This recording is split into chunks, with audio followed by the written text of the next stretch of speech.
Alam mo ba na ang tsokolate ay dating ginagamit bilang pera? Sa mga Maya at Aztec, ang mga buto ng kakao ang kanilang salapi.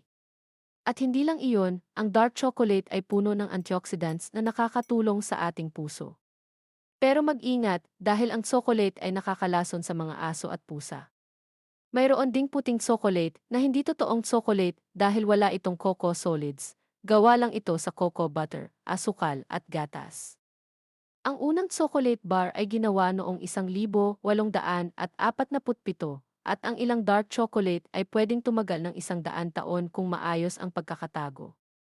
At alam mo ba na ang chocolate ay nakakabawas ng stress?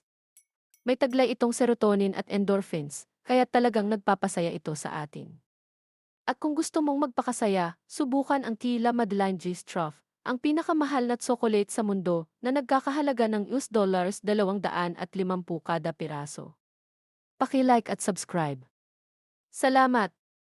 Hanggang sa muli!